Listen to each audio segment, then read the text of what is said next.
শাশুড়ি মা নারায়ণী রিনাকে ফুলশয্যার রাতে ঘর ঢোকার ঠিক আগে এক গ্লাস ঈষৎ গরম দুধ খেতে দিল।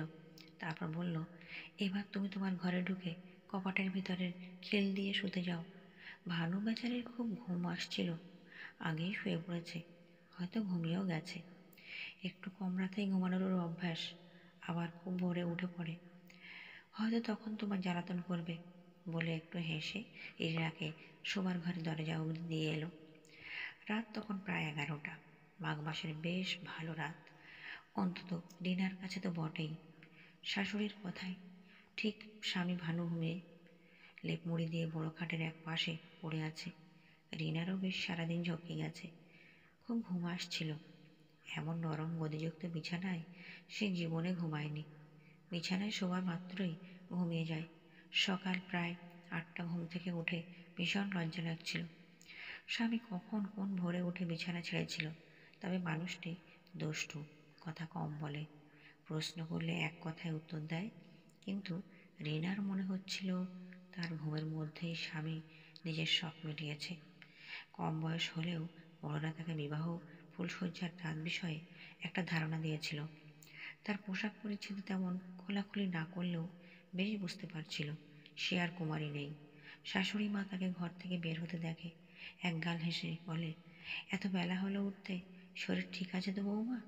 রিনা লজ্জায় মুখ নত করে বলে, অনেক বেলা হয়ে গেল, খুব ঘুমিয়ে গেছিলাম মা।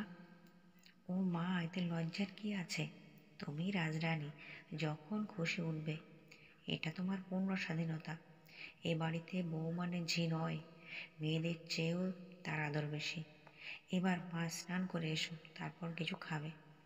দুই ননদ মুখ চাওয়াচাই করে করছিল। মা এসব বলে কি একদিনের মধ্যেই বৌমা বেশি আপন হলো?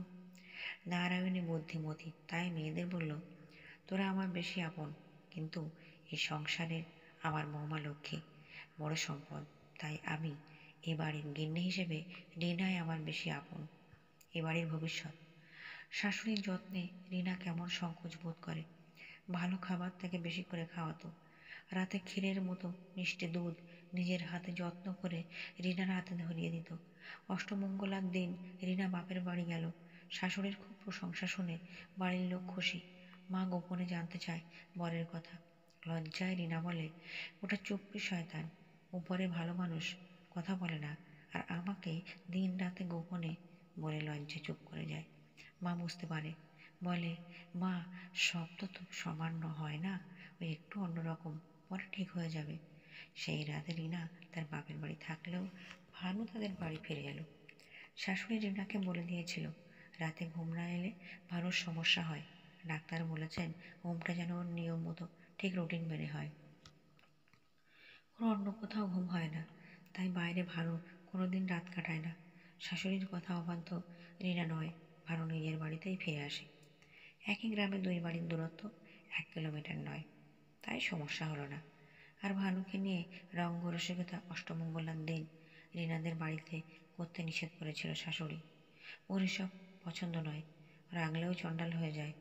আমি সামলাতে পারি না, তুমি মা, ওর স্ত্রী, আমি তো কদিন, তুমি তো ওকে দেখবে, ওকে আগলে রেখো, মনে দুঃখ কষ্ট যেন না পায়।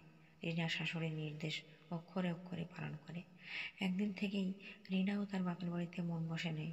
শক্ত বিছানায় মেঝের উপর এইটুকু সংকীর্ণ জায়গা গাদাগাদি করে দুই ছোট বোনের সাথে তার শোয়া। সারা রাত তার ঘুম হয়নি। শ্বশুরবাড়ির খাওয়ার মান অনেক ভালো, আর রাতে শোবার আগে ক্ষীরের মতো গাঢ় বড় গ্লাস ভর্তি দুধের লোভ কি সামলানো যায়? এ বাড়িতে যা স্বপ্ন, সঙ্গে গদিযুক্ত নরম বিস্তীর্ণ বিছানা। পরদিন রিনা শাশুড়ির আদর খেতে শ্বশুরবাড়ি চলে আসে। আর বাবা ভাবে খরচ কমল। 3 মাস পর রিনা গর্ভে সন্তান এলো। শাশুড়ির আনন্দে আর ধরে না। ভানুর কোনো হেলদোল নেই। রিনা ইদানিং ভানুর প্রতি বিরক্ত, যদিও মুখে প্রকাশ করে না। শাশুড়ি মার আগে এমন কোনো কাজ সে করে না। তবে আগে তো ভানুর সাথে রিনা কথা বলতো, ভানু এক দু কথায় বেরসিক উত্তর দিত। রিনার অভিমান হয়, ভানুর সাথে কথাই বলে না। চোরের মতো আমার ঘুমের মধ্যেই গাদন দিয়ে গর্ভবতী করলে, আর তুমি ভাবি সন্তানের বিষয়ে উদাসীন। শাশুড়ির আদরে আর পুষ্টিকর খাবারে রিনার শরীরে যৌবনে পরিপূর্ণতা হয়েছিল। এই 2-3 মাসেই রিনা খুব সুন্দরী হয়ে ওঠে। আবার শ্বশুরের ঘরে আলমারি ভর্তি বাংলার কালজয়ী লেখকদের গল্প উপন্যাস তার পড়ার খুব ঝোঁক। এইসব গল্প উপন্যাস পড়ে মানসিকভাবে সে অনেক পরিপূর্ণ হয়েছিল। শ্বশুরবাড়িতে কাজকর্মই তেমন নেই, যা একটু শাশুড়িকে রান্নায় সাহায্য করা, বাড়ির বাকি কাজ করে 2জন কাজের মাসি। ঘর পরিষ্কার, বাসন ধোয়া, কাপড় কাচা, গায়ে ধোয়ানো থেকে সব কাজ তারাই করে। এই রাগ ভানুর প্রতি রিনার কেটেছিল তার বাচ্চার জন্মের পর।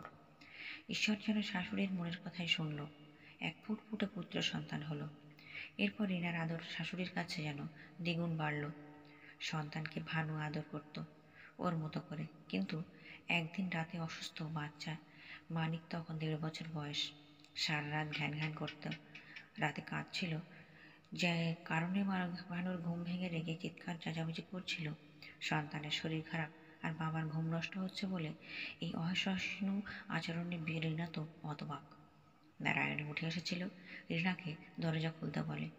ঘরে ঢুকে ছেলেকে সামলায়, ভানুকে বলে, ঘুমো বাবা, আমি মানিককে আমার ঘরে নিয়ে যাচ্ছি। রিনাকে নারায়ণীর সঙ্গে যেতে বলে। ঘরের কোনো অভাব নেই, তবু নিজের ঘরে বৌমা নাতিকে শোয়ালো। রিনাকে বলে, বৌমা তুমিও কচি ছেলের মা, ঘুমো।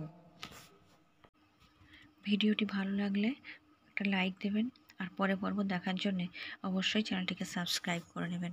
ধন্যবাদ।